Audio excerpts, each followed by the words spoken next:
Hey everyone, how are you doing?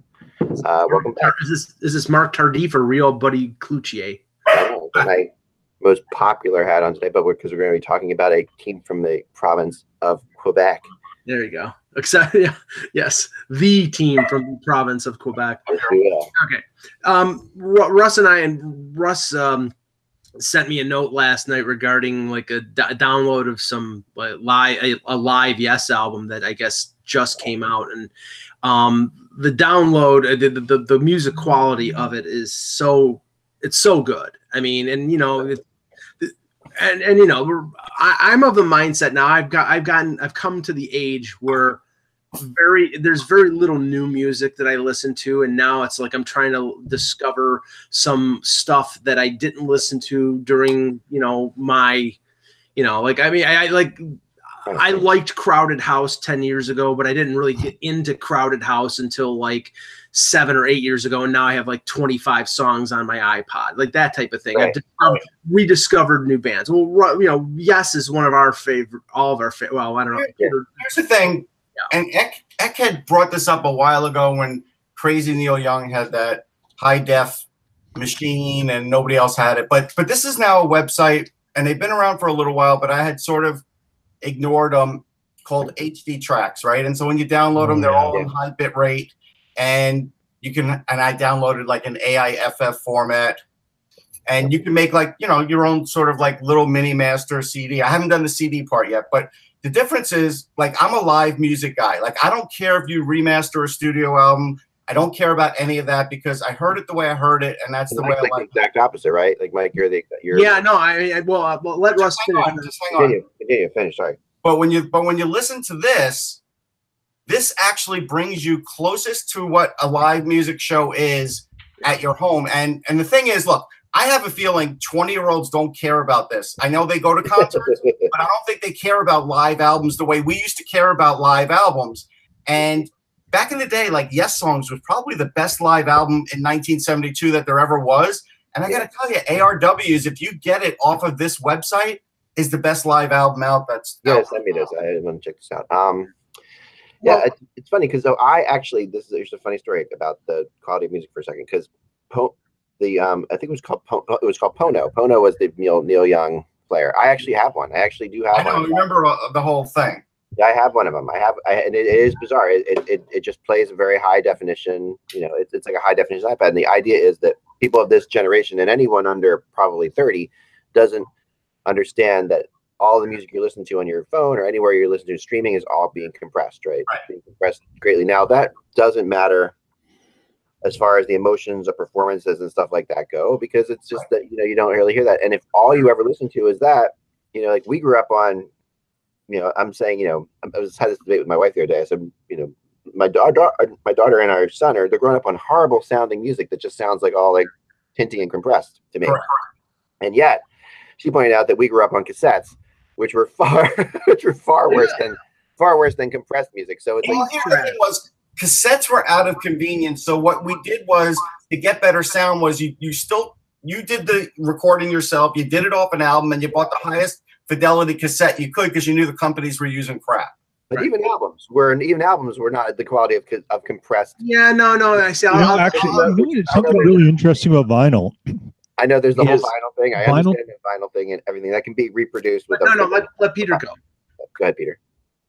I was just going to say, something interesting about vinyl is that the vinyl technology for the companies who were making records all through the 70s and 80s, it never updated. They never invested back in the technology. And now that you're seeing bands and things re-release vinyl, there's companies now who have invested in huge technology to make the vinyl that much better. So yes, audiophiles drop like $3,000 on a diamond stylus for their turntable, but the actual press vinyl has not changed until recently in the last 15 years. The quality of how those machines made them has not been changed since the 60s. Although Peter, and I can say, because my brother owns an electronics business and is an audiophile, if you listen to an original master recording LP of, say, anything like Fragile from Yes or The Lamb Lies Down on Broadway from Genesis, and then you listen to a regular LP, you can hear the difference. You have to have a really good system to be able to hear the difference, but you can hear the difference. And even you can, but the technology for the audio delivery had never been reinvested in. That's the difference, is that it stayed static. Technology until recently, right? It was a dead technology for about 10 years there. So it completely, but now, recently now everybody's putting out vinyl records again. No, just to your point, Ak, like I'm somebody who I love the original studio version of something because it's something that I listen to. It's something you hear the same thing, and that's what you like, and that's what you want to hear. Now, the only thing that's different is I also dig some of the remasters that have come out, but it's sort of hit or miss. I've heard remasters of Genesis stuff and of Beatles stuff that I think is fantastic, and then other ones, same groups, where they went in a direction where I didn't like, and they, I know we're getting too obscure here, but just bear with me 2 seconds. A song that we all know from Lamb Lies Down on Broadway, Riding the Scree, side 4.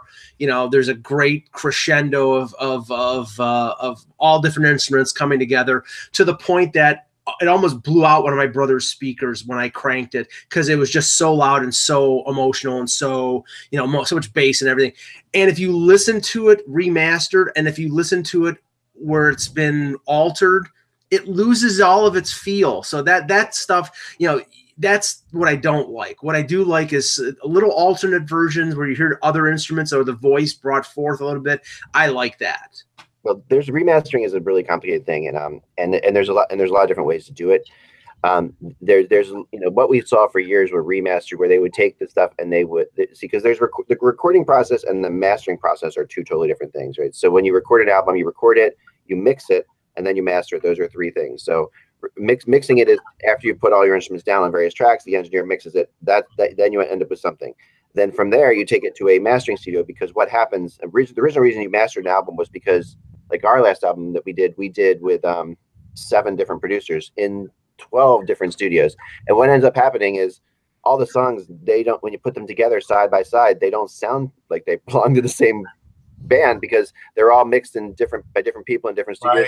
Right. The mastering magic is to bring them all sort of together into one thing. That's the original reason for mastering.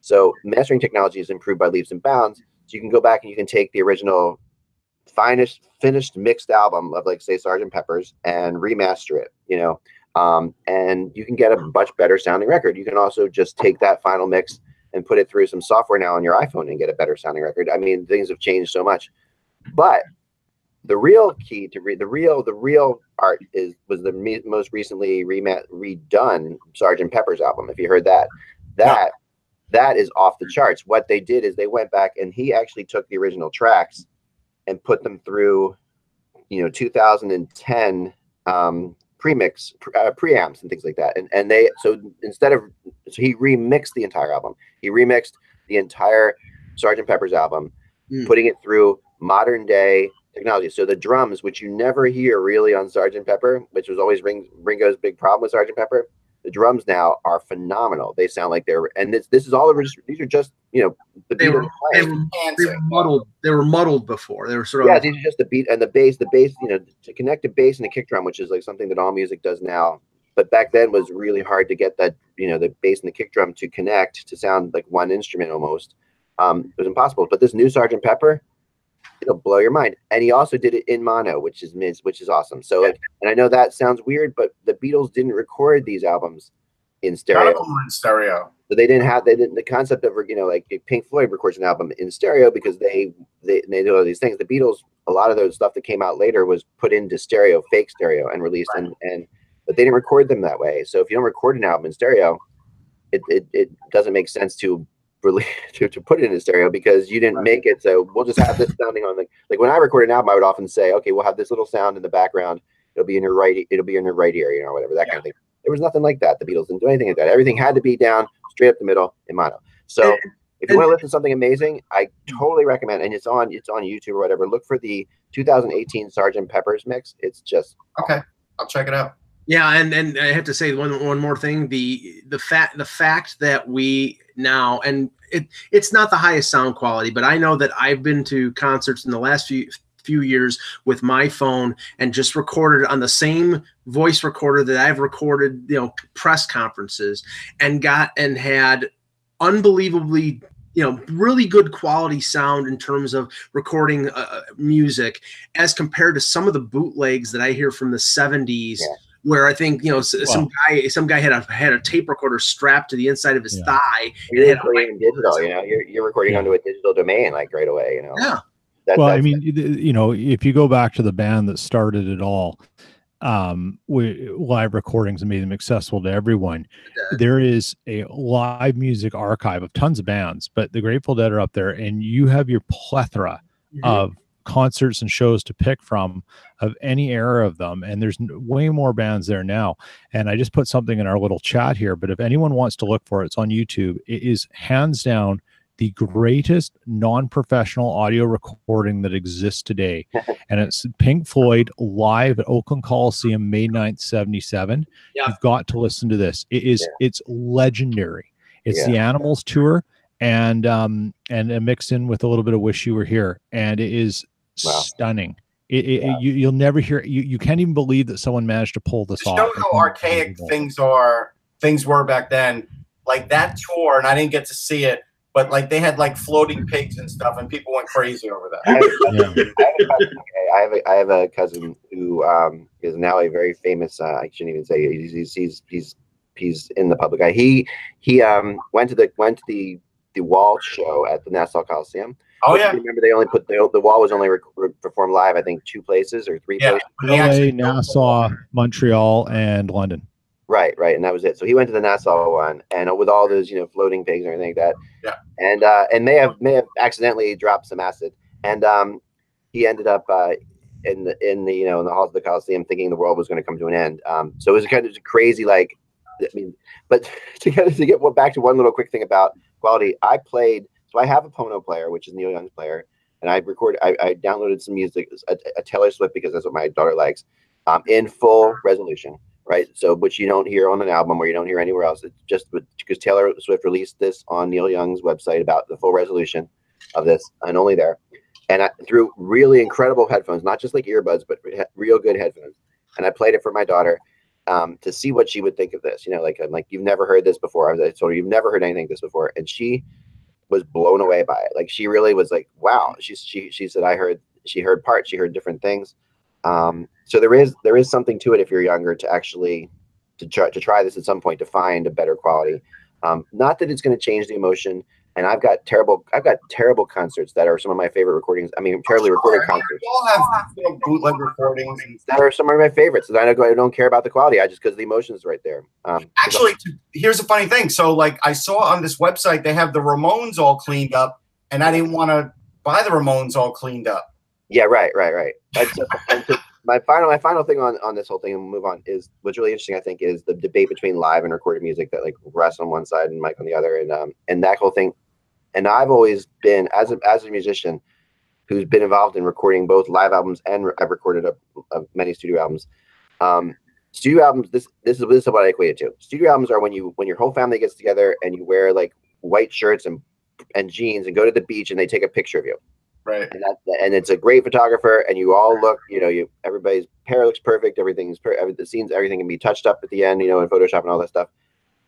And is that your favorite picture of your family, or is your favorite picture, you know, the picture when you were all just sitting around the dining room table and someone snapped a quick shot that was just like ridiculous because somebody just said something really funny, and you see everybody's real personalities in there and what they are? That's a live recording. So to me, that's the difference between the two, studio and live. Yes, everybody wants to make a beautiful picture where everybody looks perfect, but you don't necessarily get the emotion or what those people are really like as well as you do in that quick snapshot. That's a live album. So that's my little thing for today. Get rolling. I like studio better. So you got to get those perfect pictures, Mike, all the time. Yep. All right, there you go.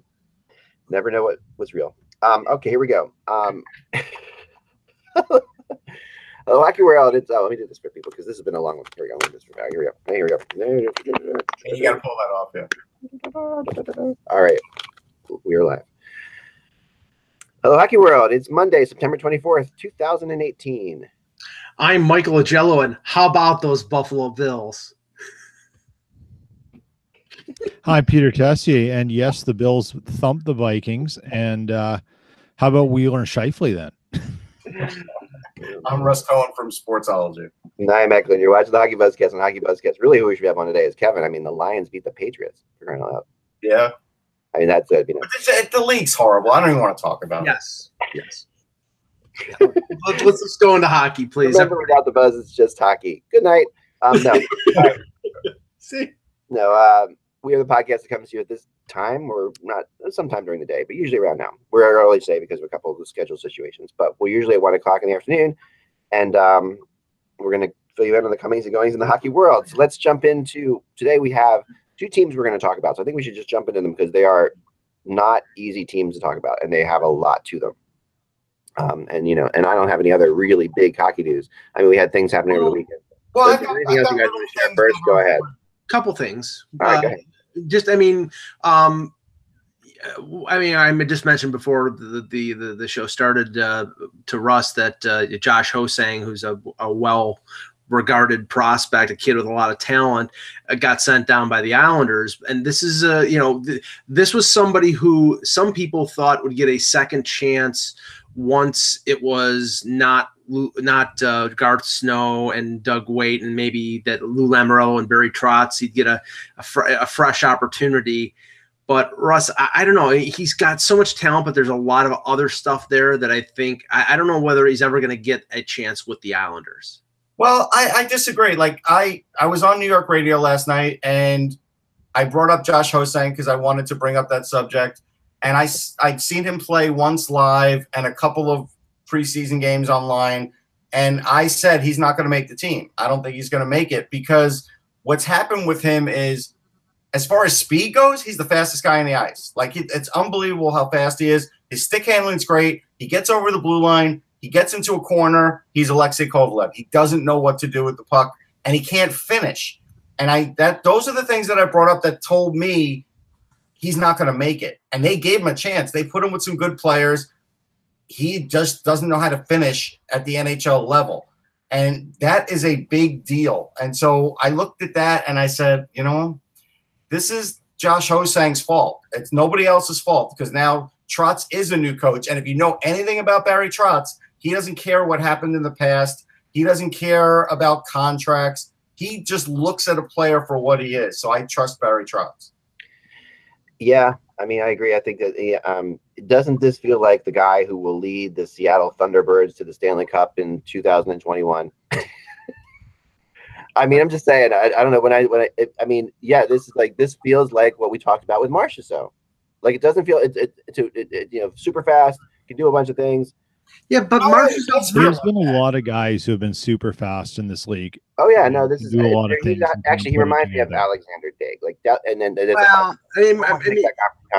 comparison because Daig is like historically the worst first round overall. The difference is Marchessault got an opportunity with Tampa. He got an opportunity with Florida. Right. He didn't with the Rangers though. The Rangers kept him buried in Hartford. That was right. A mistake. Right, and I mean, it just. I'm not saying that he's Marchessault, but he is the kind of player that if I'm Seattle, I am jumping. Oh, yeah, you definitely give it a chance. I mean, this is the kind of guy because there are so many. What we talked about with all the players on the Vegas team, a lot of them were analysis by paralysis losses on their other teams. A lot of times, and you know what I mean by that? It's like they just. These were players that were like, oh, he's good, but he's not as good as this guy. He's not quite as fast as this one. He can pass like this, So we're not looking at the overall of him. We're just like, so we're gonna knock him any ice time. And by not getting any ice time, he gets no more confidence. And by not getting confidence, they go into oblivion. Well, and this actually segues. So I think the Flyers made a big mistake with Danik Martel, and this is a guy 3 years ago I wasn't sure what he was, and I would tell people, hey, he's super fast, right? But he's really thin. There's other things. But he had beefed up over the years. He showed me something late last year, even though I don't think he scored when he came up, but he looked good. I liked what I'd seen out of him preseason this year. So, they sent him down. Tampa picks him up. Now, here's the thing about this one. This one could turn into a Marchessault because even Ron Hextall wished him well, classy thing to do. But Ron Hextall did make a classic mistake. And the classic mistake is he was like, well, look, this is probably going to happen again because we have so many guys. But here's what he's not telling you.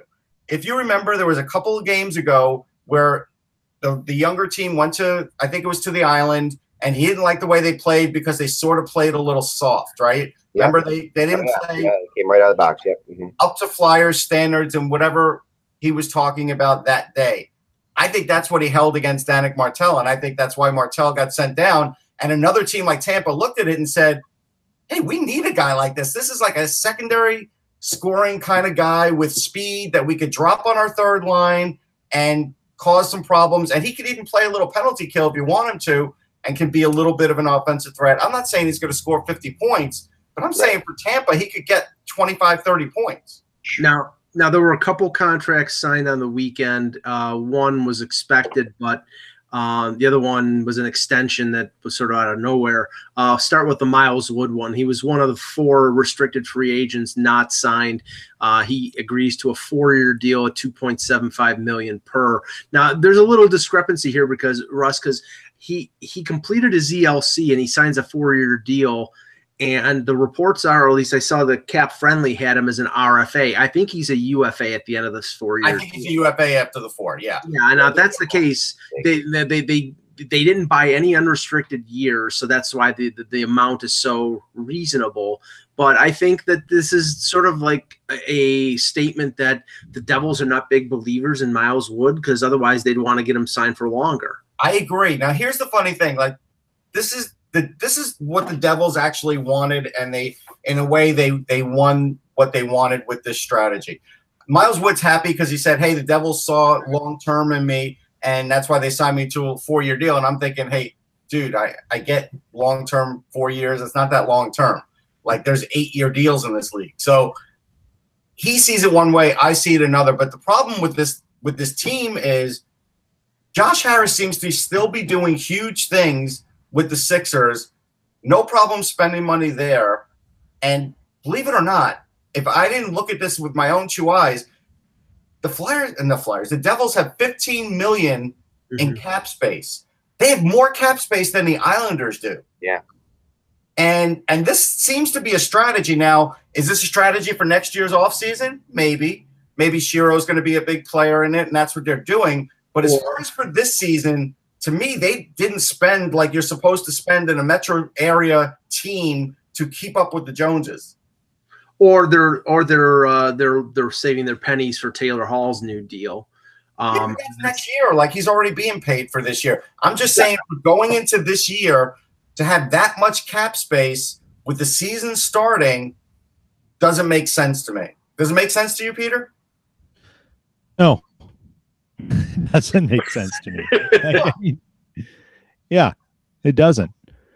And I don't know what else to add to that. Like, if you're Corey Schneider, you can't be thrilled about this. They didn't pick up one big free agent. They signed a lot of AHL contracts. They did a lot of little things. They invited guys to camp. They didn't have one big deal at all. Not even one signing where you could say, all right, you know what? The Devils may be better at X this year. I can't tell you anything that they're improved in other than they expect their young guys to bring that to the next level. You know what I wonder with the Devils, though, Russ, to that point, is as a guy who watched the Jets for the first 7 years here, they never really did anything. It took Kevin Cheveldayoff something like 3 seasons to make his first player-for-player trade. He was like waiver wire Chevy, and he was picking things up and doing things like that. And I wonder if that's what the Devils want to see what they are, and then look and find out. I mean, like, they don't have to hurry. They don't have to hurry up and do anything silly. But yeah, if you're Corey Schneider, it sends a message. But I'll lay money Corey Schneider's aware of what they're trying to do just as much as they are. And that they've sold him on a bit of a plan and what they want to do, and they want to see some things because, that may, there could be a possible deal that they want to do, and they're waiting to see if it's worth doing or not. I just don't know. I look at, though. I look at the Metro, right, and it's a down year for the Rangers. It's a down year for the Islanders. It's a perfect year if the Devils would have just went out and gotten a little more scoring that they really could easily get a playoff spot. Where now, I think they're a playoff bubble team. I can't tell you they're going to make it because they made it off the strength of Keith Kincaid last year. I mean, he went on a run that most backup goalies never do. Russ, I think the secret plan here is they're going to add a big #1 center. It's going to be Joel Embiid. But it really, I mean, Eck, you have to admit, it does seem like they spend way more money and a lot more attention on the Sixers side than they do on the Devils side. Interesting comparison to do, you know, and I don't know how much, we don't know how much Ray Shero is, you know, what messages he's able to do. Yeah, we don't know. I mean, the thing that they are selling, okay, that their selling point to me, and a lot of people I think as well, has been, and it's really interesting because there's a lot of teams it's such a copycat league that we have what we are the Vegas of the East. That's what they call themselves. We're the Vegas of the East. We have the speed. We play fast. We play quickly. They think they're on the right track. Vegas doesn't, but Vegas did more than them. You know, like yeah, they did. But at the same time, you know, no one expected Vegas to do much, right? Like the feeling was that Vegas wasn't going to do a whole lot, that they were going to move along. And so when I was talking to them at this time, this is why I laugh now, because if I went back and had this conversation, this was before Pacioretty. This is so, you know, but the conversation that they had, they were very much into the fact that they weren't going to do anything crazy because they loved the young players they had. They felt like they overachieved last year, and then so one like Fash out in our chat room said, good, the Devils didn't fall in love with with overachieving last year. I think that is very much the talking point of them. We're not going to fall in love with the fact we overachieved. We're going to stay this, and we are the fastest. We were the quickest team, and although this is a down year because the Rangers and Islanders are down, you still have the Penguins, Blue Jackets, Capitals, and Flyers in this division. Right, and that's why you have to keep up with them. But you have four teams that are all really good. Like the Flyers are looking. I think the Flyers are going to be a good team this year. I'm not, you know, going to go out my way to say that, you know, because obviously I'm a Flyers fan. People are going to think I am. But people know me that I have picked the Flyers to not be good the last couple of years. I think they're actually going to be good.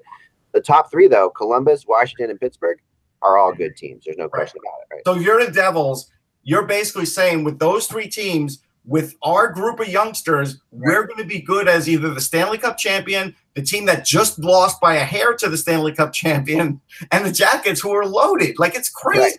Yeah, I mean, their plan apparently is to build around Hischier, Bratt, and Butcher, and you know, and you have an established guy like Hall, but I don't think that's enough. You've got to go out. If Zacha does a lot better, it's still not enough. But is there anything they could have done that would have been enough to reach that? Because really, yes, a lot of things. They have a lot of they have a lot of prospects. Zach. They could have traded one or two of those guys to get a Pacioretty if they had interest in signing Pacioretty. Does that just prink you into the horrible middle? You know what I mean? Does that just take you into the horrible middle? Like if they go and get Pacioretty, are they stuck in that? That, you know what I mean by that? It's like there's like to catch up to Columbus. To take Philly out of it, even to catch up to Columbus, Pittsburgh, and Washington, the Devils, there's nothing they could have done by spending that $15 million to catch them up, right? There's nothing. There's no way they can get close. How about this? Do what Colorado did and pick up and sign Matt Calvert. See, there's things like that's what I expected. Shero usually does that kind of stuff. And he didn't do that. That is surprising. I do agree with you, and that's why I wonder. You know, I definitely wonder. Devils fans are interestingly on board with this, and I don't know if this is because, and when I've talked to people, it's funny. They just are. You know, we are putting up more, like, even with Wood. I got some emails last week about, you know, oh, you guys are so into Wood. They know what they're doing. The Devils. Is it just Devils fans? Like Lewis taught them to always believe, you know, like that everything's this is not Lou Lamoriello anymore, guys. This is not him. So they have this, but they have this blind faith in the Devil, in what the Devils are doing, you know, and their ability to always be kind of obscure. Like they're never going to go out and get. They like to be an obscure team, you know. Patrick Iliash, one of the most obscure superstars of the last 20 years. Right. It's just, this is what they do, right? But that's different. They were obscure with really great players.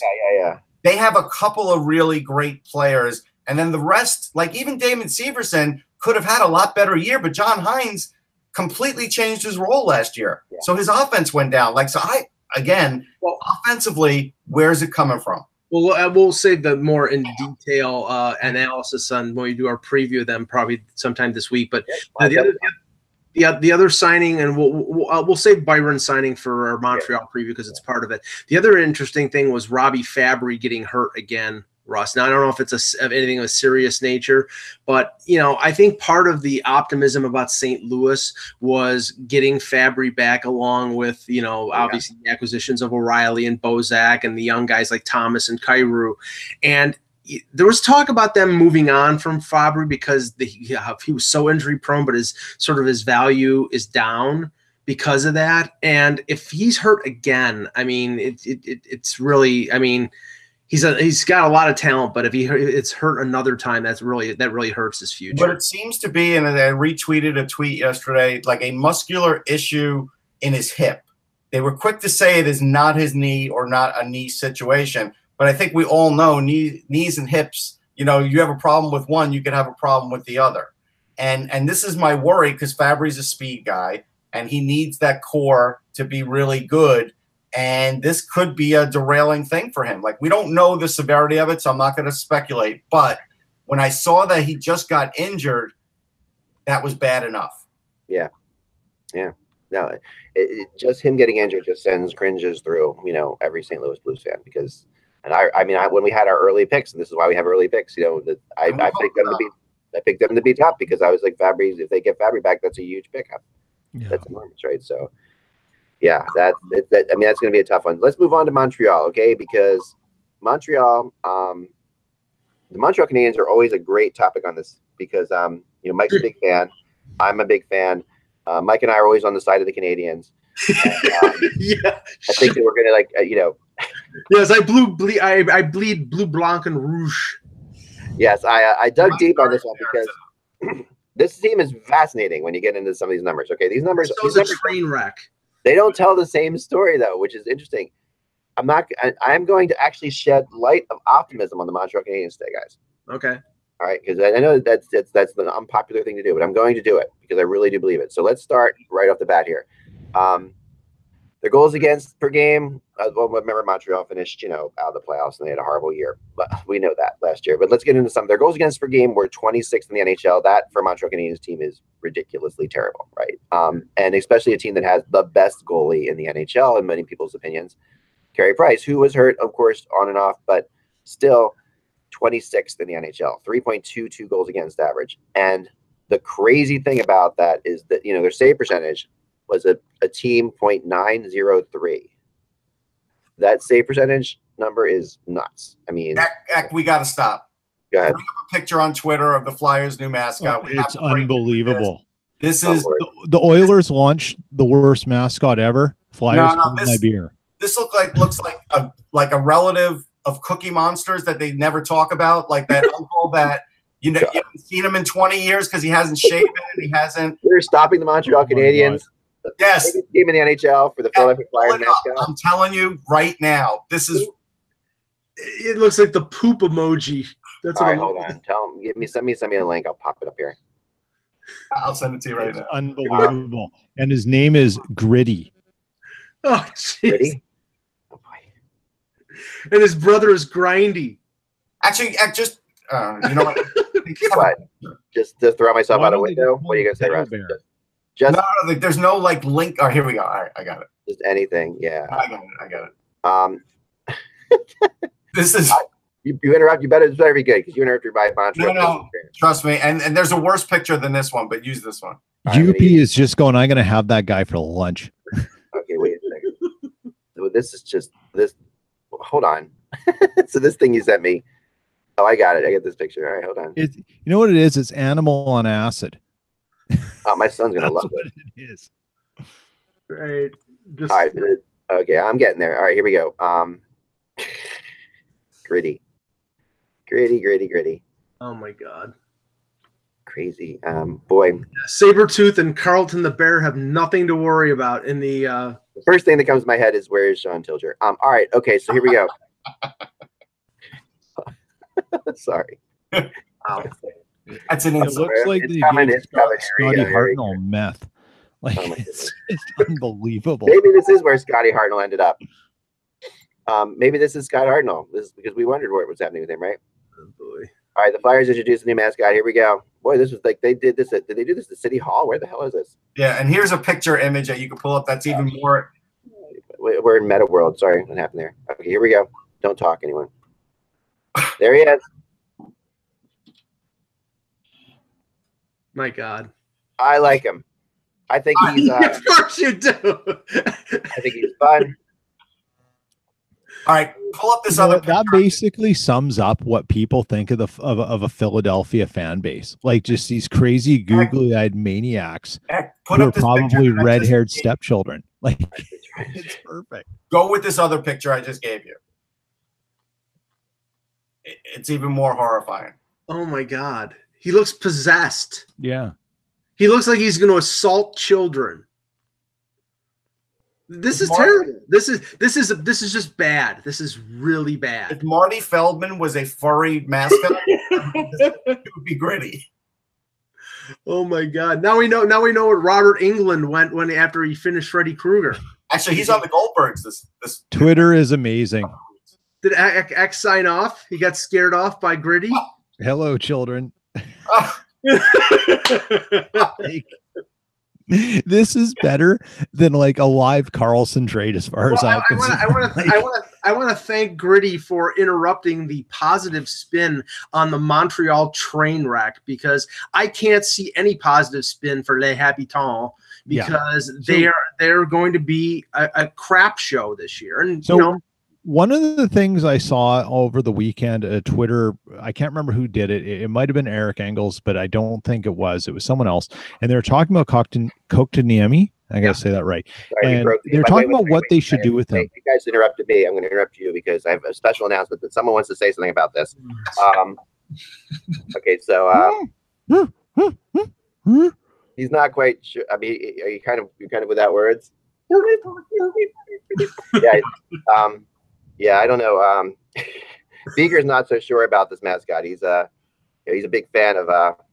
That's frightening. Beaker's been tweaking too much. Yeah, go ahead. All right, thanks very much. Take your off with your day. Go research Minnesota. There you go. Thank God it wasn't That's my intern. That's my intern, guys. I'm not inviting Gritty to any kid's birthday party. I'm not doing it. No, I think it's great. Okay, I think that remember what mascots are for. They're for children. They're not for you. Okay. Remember, with all that fur at the NHL All-Star game, it's going to be impossible for the thing to see. Show that picture again. Yeah, but all you're going to do is you're going to traumatize children in the Philadelphia area with this. Yeah. There you go. Look at that.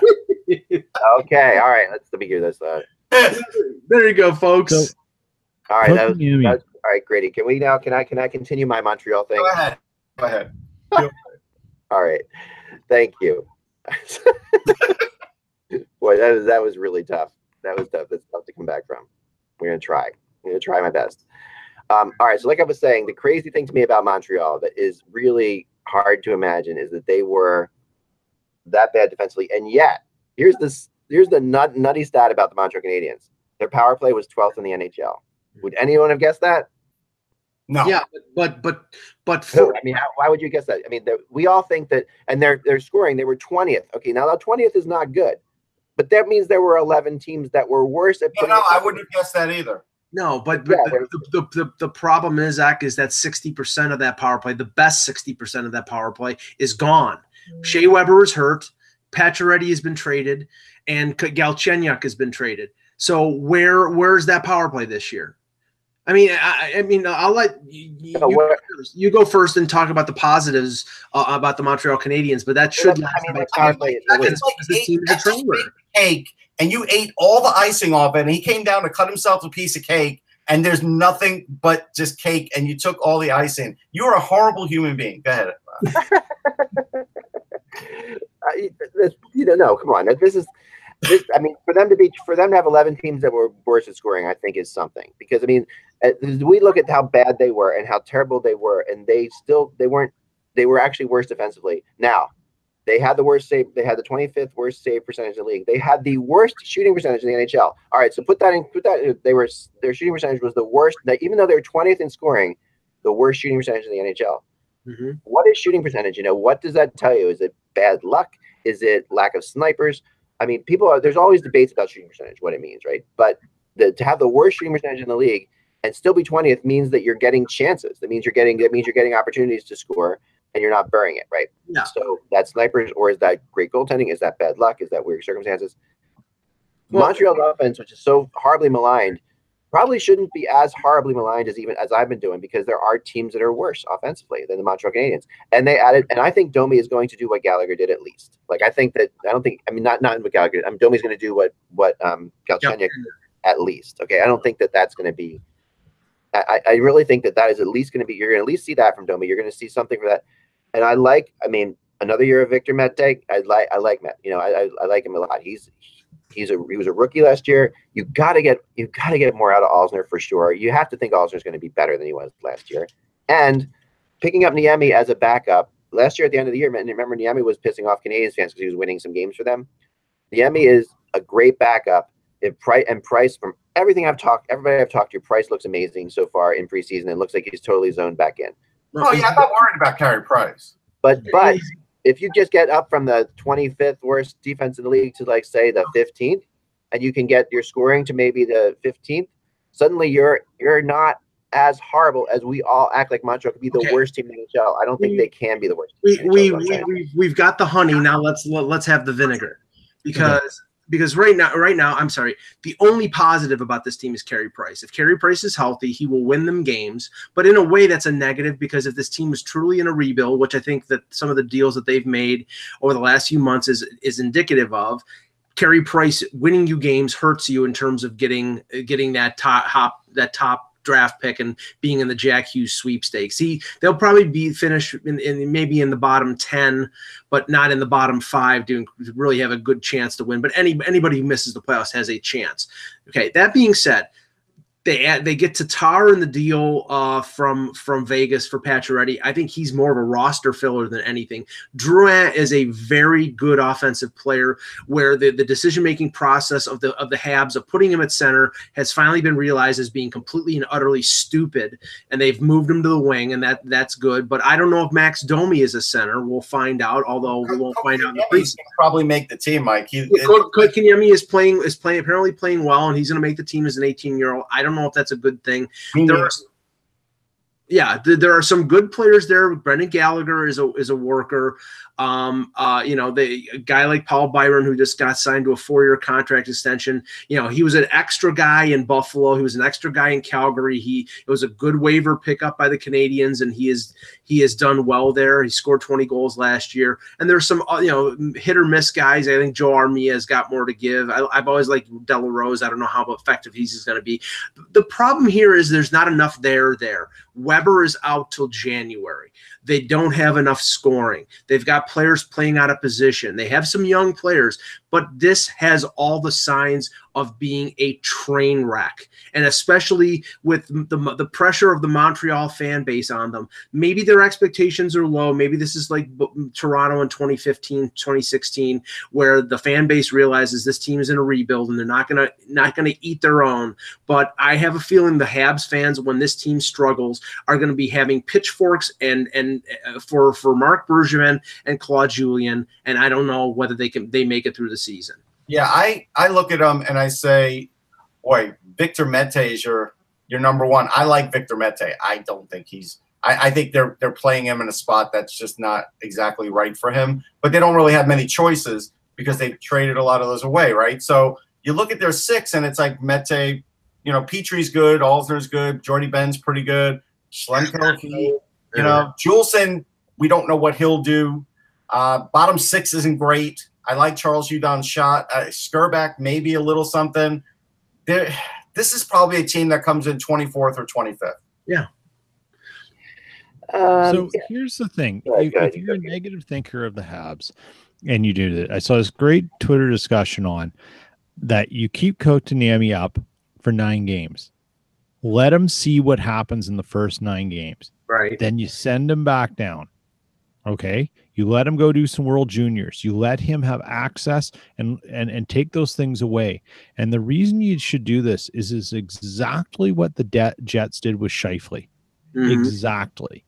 And Dale Hawerchuk, and before the opening game of the inaugural season for the Jets, I was at a luncheon and Dale Hawerchuk spoke. And, everyone in the room is, drools coming out of their mouth. They're going to their first professional hockey game in 15 years, blah, blah, blah. And Scheifele had been lighting it up in the preseason. And Dale said, look, I know you guys like Scheifele, But if you give me another year with him, you're going to like him even more. And you know what? He got the taste. They sent him back down after 7 games. Yeah. Then the lockout happened. They brought him into the shortened training camp, gave him a couple of games, and they put him back down. And that was a blessing for them because it was a shortened season. There was no need to rush in. Then he comes back, and look what's happened since he came in full time. He got the right seasoning. He learned.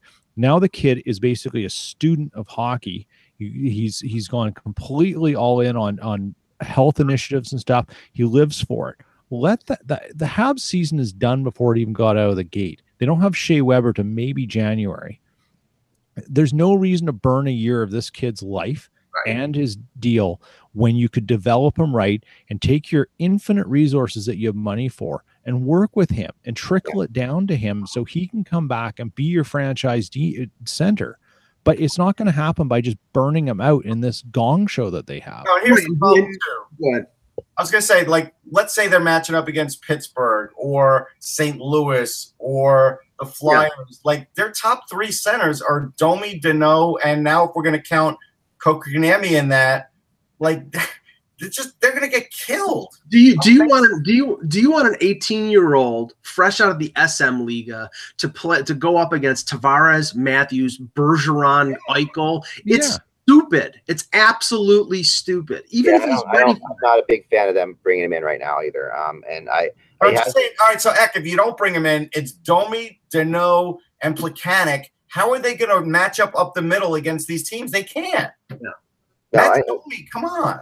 No, there's no question that, I mean, they are not a deep center team. There's no two ways about it. They don't have a lot. I mean, but they did make a great They made a great trade, in getting another center for Pacioretty. That'll eventually help them. It will help them. Those 2 guys, Kotkaniemi, they will eventually be part of this team. Not this year, but Kotkaniemi might be, and there's a ton of pressure to play him there, and I think it's almost like a why not play him in their mind. And I know what I've heard about the kid, and you've met him you've met him way more than I have, Russ. We saw him at the draft combine, I haven't talked to him, but when I talk to people who've talked to him, you can tell me if this is true or not. They say he is more mature than you think. No, he is. There's no question because he's been playing with men and everything else, but he's not a mature center. He hasn't played center that long. Right. He's big, but he's not strong and filled out. So I mean. What's more beneficial? I mean, I agree with Peter. If you want to give him a taste of the NHL, see what he's up against, fine. But then do you send him to Laval or do you send him back to Finland and let him play in the World Junior for the Finns?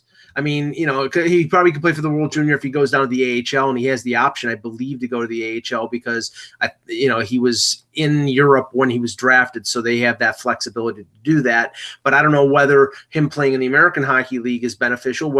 I think just a year of seasoning, a year of maturation for a kid who's going to be an important cog in the Canadiens going forward. It's a 3rd overall pick. You've got to make sure you develop them the correct way for them to be sort of a linchpin for your team going forward. They have got talent, but they just can't misuse it as they have done and put it in wrong positions as they've done over the last couple of years with Drouin, with Galchenyuk, and now probably with Domi too.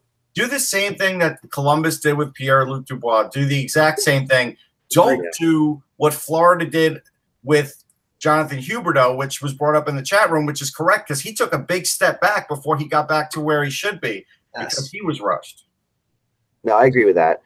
I mean, I think that with the Canadiens, and part of this, of rushing them might come down to this interesting thing that I discovered. I was always trying to find the weirdest stats I could find on the team. And this is a very weird one. Now, if you don't have him in your lineup, if you don't have Kotkaniemi in your lineup, all right, how many of your top 6 forwards, like assuming your top 6 forwards are, let's go based off a roster resource now without him in the lineup. You have Drouin, Domi, Armia, Tatar, Deneau, Gallagher. That might be, is Byron in there? Maybe. I mean, maybe instead of Tatar. I don't know. But, if those are your top 6, 5 of them were from outside the organization. 5 of them were acquired via trade. Right. Mm-hmm. Gallagher's the only one who wasn't. There aren't many teams in the NHL that usually your top 6 has at least 3 to 4 of your own guys that they're usually their first round draft picks you picked up somewhere. So when you look at what they have here, they really have a really bizarre number of players on their team that weren't come up, that were moves. And there's a reason that you can sit there and you can talk about the general manager because he's put this team together, right? Like he's really literally, this is not the scouts as much as the GM. This is the GM who's brought these guys in. The scouts, were they bad drafting? I mean, Montreal has not been good drafting. Bergevin came in a few years ago with Subban, Pacioretty, and Price as the cornerstones at forward, on defense, and goal. And in that span, 2 of them are gone. Right. In those instances, they didn't get the better end of those deals. So it is on him. But they're from looking at their roster, they're clearly in a rebuild. And I think the best thing for the Canadiens is to embrace the rebuild, is to do what teams in their division have done. Get yourself another 1 or 2 good prospects at the top of the first round and build that way. Now, if they do that, I think they have a good chance of bouncing back within 2 or 3 years. But right now, they're on a shuttle going down. All right, hold on. Mike Commodore just tweeted a side-by-side picture of Gritty and Jake Voracek with his beard crazy, and put Gritty Voracek. That's what I thought too. So I thought that was definitely true. Why don't we talk about the Minnesota Wild before we? Yes, please. All right, no, wait. We still have more. Oh my God, hang on. We still have more to go on this, but John Sakella just tweeted this. This is unbelievable. If you can't, the caption says, "Congratulations to our new Deputy Attorney General." Oh boy. It's. Go ahead. I love Twitter. So. All right, so 8 of the 20 players on the roster are homegrown, so that we talked about that. But the great thing about this is the fact that their top players have not been. Now their defense is a little bit more so, but still, some of their top defenders have not been too. I mean, when you look at their defense, they have Noah Julesen's homegrown, and he could be one of their top defenders. And Nettie. But besides that, they're all trades or free agent pickups. So you've got that's an incredible thing. I mean, and really, for the Montreal Canadiens, a team that should be, and you can't even argue that they haven't drafted in the top 10 very often because they've been pretty. I mean, you can argue that, but other teams manage to grow players, without. It's been a while for the Montreal Canadiens as far as drafting. I think in the last couple of years they've rebounded, but they had a dry spell. Like, look, if you want to go back to the 70s and talk about the competitive edge, and before that they had with the territorial rights, right. And that's why the Canadiens were so great for a while. I mean, look what the Rangers had to do just to get Jean Rattel and Rod Gilbert snuck out of there. They had a number 1 pick in I think it was 1980, and they took Doug Wickenheiser over Denny Savard, which most of the fans wanted to. I think it was Irving Grundman was the general manager at that point. They wanted to hang him from the nearest yardarm because he took an Anglo Canadian over a Francophone.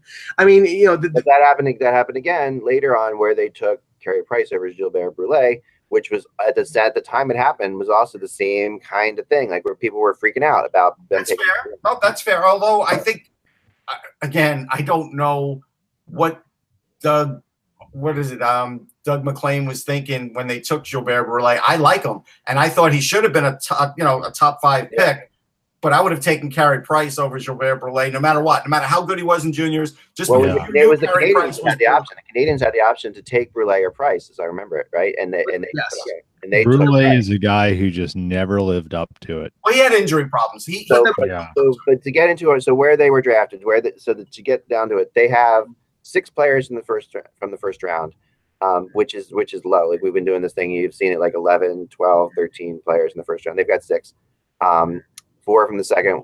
So that means they have 6? They've got 10 players who were drafted in the 3rd round or higher, or not drafted at all. So they've got a lot of players on this team that are, real. They've got 3 not drafted at all.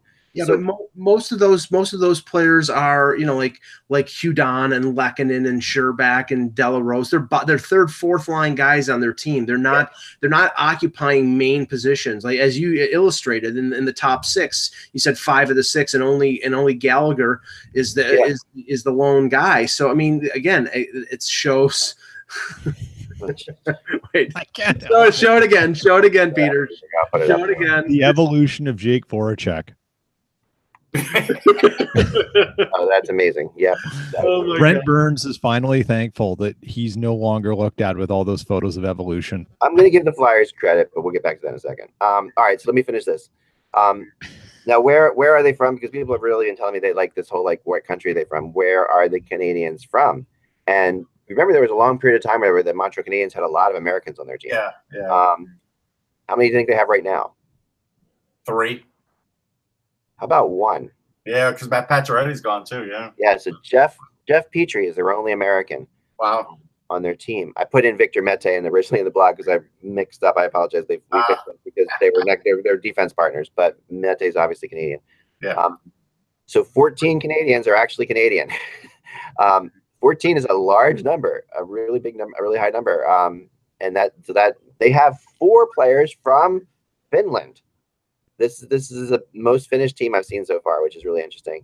And that is, of course, if Kokaniemi makes it. Otherwise, they've got 3. A primarily Finnish team with not a lot of Finnish.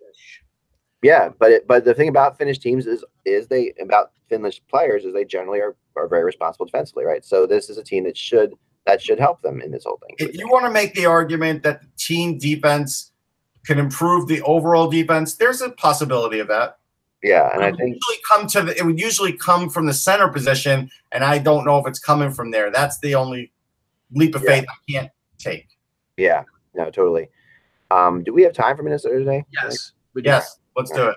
Okay. I got to bring up my notes for that. So, sorry, I apologize. No. I'll start off here because Minnesota. I mean, their off season was rather underwhelming to say the least because they didn't really make any kind of big moves. It was mostly now they were 45, 26, and 11, 101 points. And if you look at their roster this year and who they brought in, they brought in the likes of Eric Fair. They didn't. Let's see, Eric Fair, Matt Hendricks, JT Brown, Matt Reed, who I'm sure Russ and Eck are very well aware of. Greg Patterin. I mean, this is not bringing in Tavares or trading for Pacioretty. These are have to. That's the question. I don't think they had to. Well, that's the thing. It's like, I mean, and we discussed this. I like their core. The young potential core that they're going to have in the next few years. I think Eriksson Ek is very talented. Zucker is extremely underrated. They were trying to basically everybody's talking about giving him away to Vegas, and the guy scored over 30 goals. The key to them right now is you've got so much money invested in Parise, in Suter, in Nino Niederreiter, in Granlund. They need those guys to do what they normally do or when they're healthy and score 25 to 30 goals or log 25 to 30 minutes on the blue line. And, Parise and Suter are starting to get a little long in the tooth, and I'm not sure if they can carry as much of a burden, and they need some of the younger players to start carrying that burden. Well, Parise's healthy, and I think he will have a 80-something point season. I do, based on what I saw last year. I look at Eriksson Ek, and I do think he'll have a nice year. A really nice year. I looked at Jordan Greenway as the 4th line center, if that's true. And, he matured a lot. Like, I had a really long conversation with him at the rookie photo shoot. And, he literally went from BC or BU to the Olympics, back to BU to the Wild, all in the same year. And that gave him a lot of different kind of experience. And I think him, JT Brown, Foligno, that's actually a really good 4th line if that's their 4th line. They have 4 really good defensemen. I think Dubnyk is still capable of carrying the team. I think the best contract in hockey is Eric Stahl's $3.5 million. That's a bargain based on what he did off last year, and I think he'll have a similar year. I think these guys are coming out of the West. I do. I think nobody's looking at them. Everybody's looking at every other team, and they had 100 points, and they're going to have 100 points again. And they're going to the Stanley Cup Finals? Is that what you're saying? I think they're going to the Stanley Cup Finals, yes. Wow. Nice. People are going to like that. We got a lot of good Minnesota fans out there. Bold.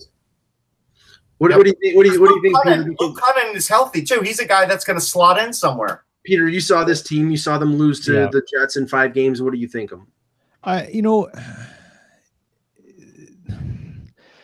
this is a tough one.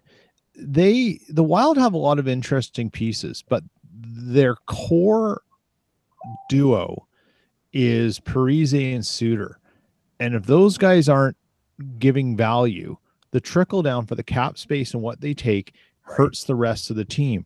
So the Wild are in a situation where they need young guys coming up playing above their contract value to fill it out. I think the Wild could be a good team. I also think they could be an average team, and it really just depends on some health stuff, some other things, and a few, and just general luck that happens, right? That throughout the season, if they stay healthy, maybe that series with the Jets goes 7 games and it's a toss up in game 7 because you've got guys, you've got Parise and Suter who are in the lineup, and that makes all the difference. That's the thing with the Wild. Those 2 contracts and those 2 players are such massive entities for that team that you rock them, things can go off the rails pretty quick. Yeah, I think Bruce Boudreau is a great coach. I think there's a lot of teams. Hey, I think he's the kind of coach that if you need your team to go to the next level, he's the guy you bring in. That's the kind of coach he is. That's where this team is. I mean, if they were looking for that's it. But they need health, and that's the issue. For sure. But they have a mix. They do have a mix of old and young. Like even a guy like Matt Reed can still penalty kill. And that's probably why they brought him in, because that's a guy where if they do have an injury, you could slot him in and he could penalty kill. Pattern is a good, tough defenseman. That's it. He's a big guy, like 6'3". That defense, though, top 4, as solid as top 4 as you'll get in hockey. Yeah. No, totally. And people really downplay Brodin, how good he is. Yeah, Brodin logs huge minutes. Dumba could have a year where he scores 20 goals, and nobody would be shocked. Yeah. Let me do some interesting numbers on these guys. Okay, so their goals per game, they were 11th. Their goals against per game were 11th. So they're right. They're still in there, goes to top 10, good both categories. Pretty much what you'd expect, like from the Wild. They are sort of they're a middle of the road team, it seems like, and they do middle of the road numbers usually. And they really don't step out sometimes to be more than that. And that's been their issue. They don't have those moments when they just become like an obvious contender, but they are always right on the edge of it. And any year you could say that, like Russ is saying, that this could be their year. I did it 2 years ago. I think that I thought that they were going to come out. All right. So their shooting percentage is not very good. That was one of the things that they struggled with, but the biggest thing with them is that, when you look at their 20-man roster, their average age is 28.1 years old. They are the 28th oldest team in the NHL. So this is a team, they have they do have some youth, like you said, Russ. They have 2 key guys on entry-level contracts in Eriksson and Greenway, and Eriksson, Ek, and Greenway. Well, Luke Cunnin too. Luke Cunning's if Cunning's making the team, yeah, for sure, and he'll be making it too. But like we just talked about the Montreal Canadiens, how many Canadians are on this team? Canadian-born players are on the Minnesota Wild. I'm going to say 5. That's good. You got it. Five Canadians. 11 Americans. So this is almost the opposite, almost the mirror image of Montreal. And that's kind of fascinating. And we know the Minnesota players like to go back and play in Minnesota, so that's part of it. But they definitely have really put together a good, strong American group. But to me, it comes down to one thing with them, and that really hasn't been mentioned, and that's Dubnyk. I think it comes down to Dubnyk with Minnesota, because they need a guy like when Minnesota's at their best, Dubnyk is stealing them points here. And they have a good backup, right? Alex Stalock's a good backup. He's a strong backup, but they need Dubnyk to steal them a few points, enough points to get them higher in the standings, because this division is a lot about the standings. You really want to win the division if you can, because that would be better than having to face somebody from the Pacific is a better thing than having to face, or potentially facing the second third battle in this thing we've talked about before. In this division, the second third battle is way too tough. Like no matter who you face, it's going to be Winnipeg. It's going to be it could be Nashville, it could be St. Louis, it could be Colorado. I mean, it's tough. The second third battle in this division. You want a crazy stat? Yeah. Dubnyk's lifetime save percentage is actually .917, and with the Wild, it's .923. Considering how his career was going, getting bounced around and everything, it does show that he's a high caliber goalie. Yeah, I mean, there's so many teams who took a swing and a miss on Dubnyk because of damage by Oilers. So I mean, Dubnyk's a good goalie. Dubnyk will get you average or above goaltending on probably any team he plays other than the Oilers, because they're a mess. And that's what you want from a goalie. So Dubnyk's not the problem. The thing is I think the problem Dubnyk has as a goalie is he can get a little spinny in his head, and that's where things can unravel for him, and he hasn't figured out how to rein that back in. Right, and with the strength of that division, Peter, if he goes flighty for 2 or 3 weeks, or they lose Parise to an injury for a month or something like that, that's the difference between fighting for third place and basically look at the Central Division and ask yourself which teams could survive the long-term loss of a number one goalie.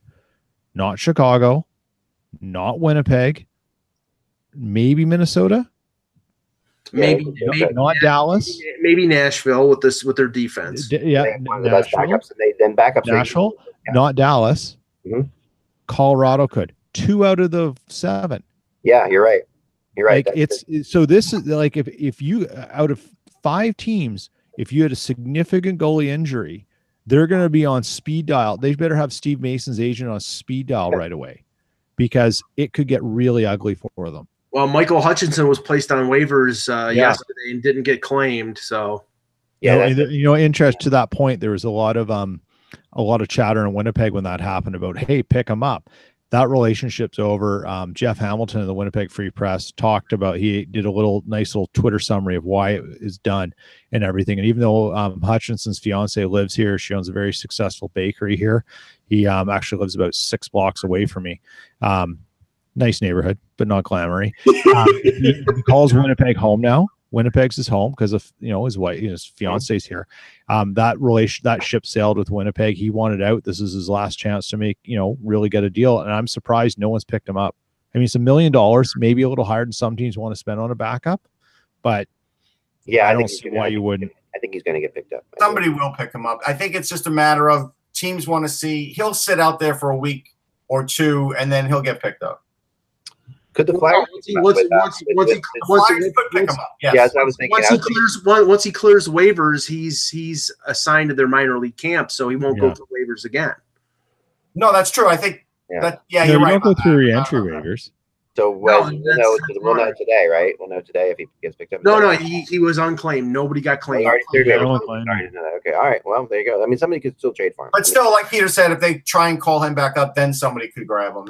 There's no re-entry waivers anymore. There is no re-entry. Okay, now then. He could be traded for, guys. I mean, there's ways to get him. I mean, obviously they're not.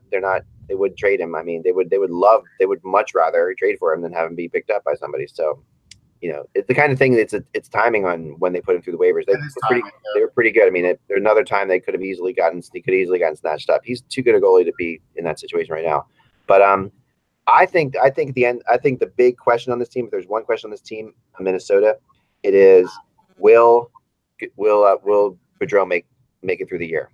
That's my I think he will, and I think the same way we all had questions. Look. Eagles fans question Doug Peterson. Yankee fans question Joe Torre. Phillies fans, they question Charlie for a while. There's always these guys that get questioned and then somehow do win a championship. I'm not saying they're gonna win a championship, but I'm saying Boudreau might have his moment because he's not a bad coach. No. I don't know what the reason has been that they've gotten derailed in the playoffs, but he might have his day at some point. Yeah. Hey, you know what? People criticized Ovechkin, and it happened. Right. All right. So that's it. I mean, I tend to think with the new GM there, it's interesting when you have a new GM in a situation with an older coach, right? And Boudreau is the kind of coach that there's a point at which it doesn't work, right? So whether or not this is and that's not always. And that point is not always because of his numbers. We saw in Anaheim, his numbers were always great, but there was just a point at which they had to make a change. You wonder how long Minnesota goes with it until they feel that same way. If Barry Trotz had not taken the Islander job and had just quit Washington and was out there as a free agent coach, I think Bruce Boudreau would either be sweating as the season started or be out of a job because they would have hired Trotz. But I don't see. I heard that Fenton and Trotz are not the greatest of. Well, I'm just saying that I'm not so sure. It was an obvious thing, though. It makes sense because we thought about he's a great coach, and Fenton obviously worked with him. But it's funny though. But if I look at this team, right, with Stahl, Parise, and Suter. Like, those are guys that even if things are going a little off the rails, like, look, the 94 Rangers, a lot of things went off the rails with Mike Keenan, but Mark Messier did keep a lot in line with a lot of those veterans in the locker room. They have veterans like that can keep the ship steered right, if you think about it. Oh, yeah. So, finally, let's defend Gritty for a second again, because I think let's throw this out there. In the day and age of social media, all right, so in the day and age of social media, is there really anything the Flyers could have put out there as a mascot that wouldn't have gotten torn to shreds? I want to throw that out. Yes, I think they should. But you know what? I think people are tearing it to shreds because it's hilarious.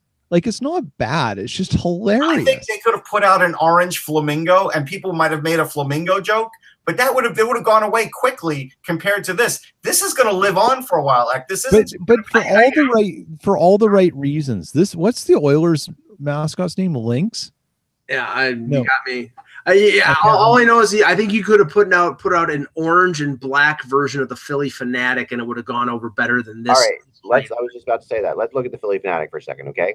The Philly Fanatic, if he was released, people would be like, "What the hell is that?" I mean, so this is released for kids, okay? It's about kids, all right? And they definitely have and it does look the Voracek thing is hilarious for sure.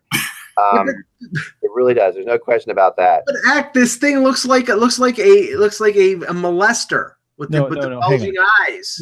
The Oilers, okay. The Oilers mascot is named Hunter, and he's a lynx. He's terrifying. This isn't terrifying. It's hilarious for all the right reasons, yet it's still kind of creepy. Like, it's kind of like, but there's jokes to be made with this, which makes it awesome. The Oilers one is just like, you guys, like, you know what? If you can't even fix your team, you shouldn't even be getting into mascots. Like, that's way. Saber Flyers at least need something that people can have fun with.